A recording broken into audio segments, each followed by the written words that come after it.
नमस्कार, मैं GRS news के लिए गिरीश करवा।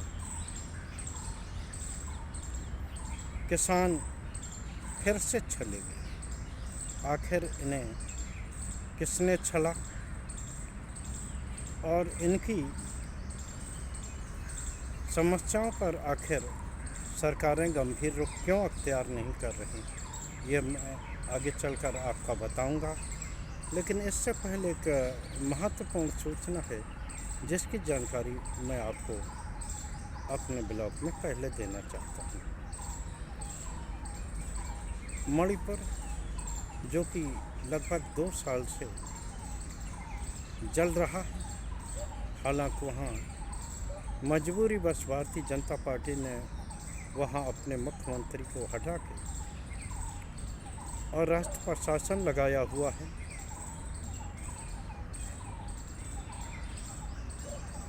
इतनी ज़्यादा तकलीफ़ें हैं कि बच्चे स्कूल नहीं जा पा रहे हैं और माताएं बहनें इतनी कुपोषित हो गई हैं कि वो अपने छोटे छोटे अवैध बच्चों को भी स्तनपान नहीं कर। और सरकार की ये स्थिति है, सरकार बार बार ये घोषणा कर रही है कि मणिपुर की स्थिति दिनों दिन सुधरती जा रही। ये अलग बात है कि देश के पर्यटन मंत्री हम प्रधानमंत्री कहेंगे, क्योंकि उन्हें देश के अन्य देशों में जाने का मौका है, लेकिन अपने ही देश के जलते हुए राज्य में उन्हें जाने की फुर्सत अभी तक नहीं मिली। 22 मार्च को सुप्रीम कोर्ट का 6 सदस्यीय जजों का प्रतिनिधिमंडल मणिपुर का दौरा करने जा रहा है। वहाँ वो न सिर्फ वहाँ की स्थिति को देखेगा, बल्कि उन आश्रय स्थल में भी जाने का प्रयास करेगा जहाँ की स्थिति काफ़ी दुस्सह है। वो व्यक्तिगत रूप से वहाँ जाकर उस स्थिति को देखेंगे। निश्चित तौर पर जब अधिकांश संवैधानिक संस्थाएं फेल हो जाती हैं, जिन लोगों का दायित्व अपने नागरिकों को उनकी सुरक्षा देना है, अगर वो सुरक्षा देने में असफल रहते हैं तो निश्चित तौर पर फिर न्यायालय ही एक ऐसा दरवाज़ा बचता है जहाँ की आम जनता मजबूरी बस वहाँ जाती है और अपना धन और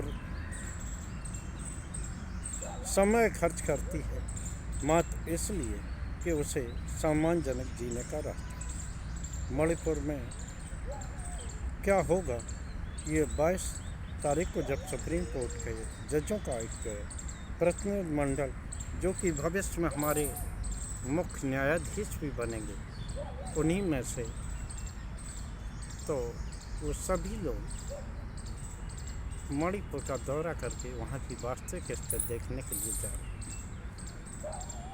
मैंने अपने ब्लॉग में आपसे पहले कहा था कि पंजाब के किसान जो एमएसपी गारंटी की मांग को लेकर खनौरी पंजाब बॉर्डर पर बैठे हुए थे, उन्हें कल ज़बरदस्ती पुलिस ने बल प्रयोग के द्वारा हटा दिया। उधर सरकार ने किसानों के साथ वार्ता का खेल खेला। कल चंडीगढ़ में कृषि और किसान कल्याण मंत्री शिवराज सिंह और कॉमर्स मिनिस्टर पीयूष गोयल और प्रहलाद जोशी किसानों से बात कर रहे थे। किसानों से बातचीत हुई और उसका जब कोई हल नहीं निकला, आज की जो बातचीत हुई थी वो बातचीत एमएसपी को लेकर ही हुई, जिसको लेकर सरकार के जो मंत्रियों ने ये कहा कि इसके लिए अभी हमें और समय चाहिए और अगली जो बैठक है किसानों से 4 मई को हो। जैसे ही किसान वहाँ से बैठक के बाद बाहर निकले तो उनके जो आमरण अनशनकारी जगदीश सिंह डल्लेवाल, जिन्होंने करीब 100 दिन से ज़्यादा का अपना भूख हड़ताल उनकी चल रही थी, उन्हें और सरवन सिंह पंधीर को पुलिस ने डिटेन कर लिया। दूसरी तरफ इधर किसानों से वार्ता का खेल हो रहा था, उधर पंजाब की पुलिस उन्हें हटाने में जुटी थी।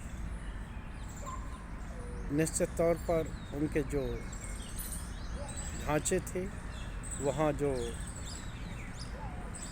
जहाँ पर वो डटे हुए थे किसान, उनको बल प्रयोग द्वारा हटा।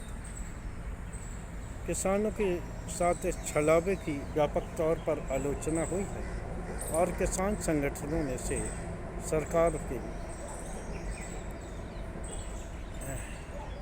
एक ऐसा कदम बताया है जो केवल धोखेबाजों के लिए ही प्रयोग होता है। आखिर वो पंजाब सरकार जो किसानों को जगह मुहैया करा रही थी, धरना प्रदर्शन के लिए उकसा रही थी, आखिर आम आदमी पार्टी की वो सरकार किसानों पर बुलडोज़र कार्रवाई करके आखिर क्या जताना चाहती है, आखिर उसको क्यों मजबूर होना पड़ा कि वो बुलडोज़र की कार्रवाई करे।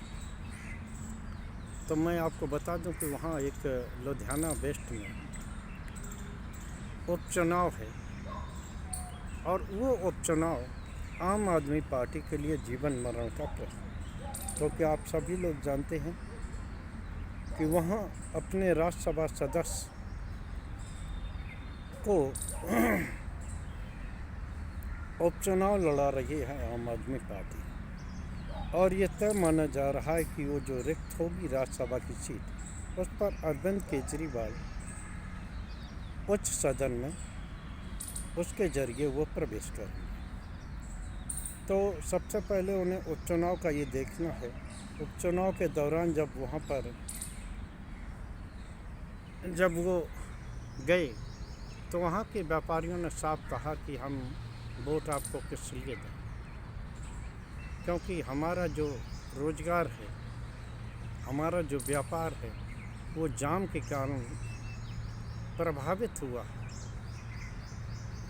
तो वोट किस बात के दें। तो ये बात संभवतः आम आदमी पार्टी सरकार को ख़राब लगी होगी और उन्होंने इसके बाद ही ये फैसला ले लिया कि अब किसानों को हम बॉर्डर से हटाएं।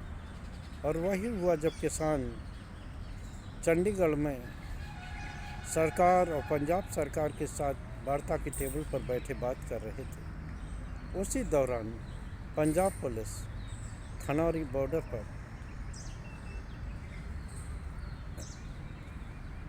अपने दमन चक्र को चला रही थी। आखिर मैं ये जानना चाहता हूँ, वैसे ये कानूनन अपराध है कि कोई भी समूह हाईवे को जाम करे, लेकिन साथ में एक ये प्रश्न भी है कि आखिर सरकार ने उनके बारे में निर्णय क्यों नहीं, क्यों उन्हें साल भर से ज़्यादा समय तक बॉर्डर पर बैठना पड़ा, जबकि उनका मेन काम ये नहीं है।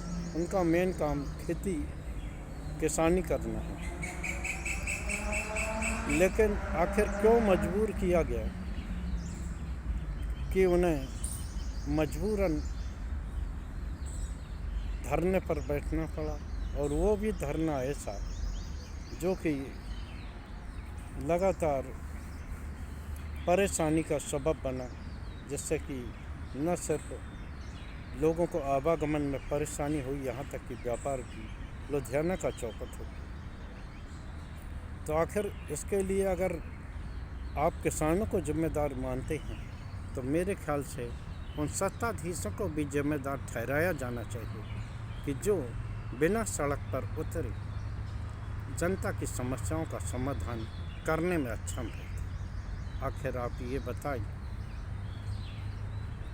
कि किसानों को सड़क पर उतरने के लिए किसने व्यवस्था, ये एक ऐसा प्रश्न है और ये एक ऐसा सवालिया निशान है जिसका उत्तर न सिर्फ पंजाब के सत्ताधीशों को देना है बल्कि केंद्र के उन सत्ताधीशों को भी देना है कि जो खुद को किसानों का मसीहा बताकर उनकी समस्याओं का निर्णय नहीं कर। 4 मई की जो अगली वार्ता किसानों से होगी वो निश्चित तौर पर उस पर कोई हल निकलेगा मैं नहीं मानता, लेकिन किसानों को किस प्रकार वार्ता से अलग करके उन्होंने उनको हटाने का काम किया है। मैंने पहले ही किया कि सड़क मार्ग आदि को जाम करना कानूनी रूप से ठीक नहीं है, लेकिन क्या उन सरकार पर कार्रवाई नहीं होना चाहिए? जो सरकारें जनता की समस्याओं को निस्तारण न करके उन्हें आंदोलन करने के लिए विवश करती हैं, आगे क्या होगा क्या नहीं होगा, लेकिन जिस तरह से किसान संगठनों ने इसको धोखेबाजी करार देते हुए और एक बड़ा आंदोलन छेड़ने की बात कही है, वो ये दर्शाने को काफ़ी है कि कहीं ऐसा न हो किसानों के दिल का गुबार आंदोलन के रूप में पंजाब पर फिर से न चस्पा हो जाए और पंजाब कहीं उस अराजकता की दौर में न पहुंच जाए जो कभी अतीत में हुआ करता था। आज के ब्लॉग में बस इतना ही। जय हिंद, जय भारत। कल फिर किसी मुद्दे पर आपसे जुड़ने का प्रयास करें।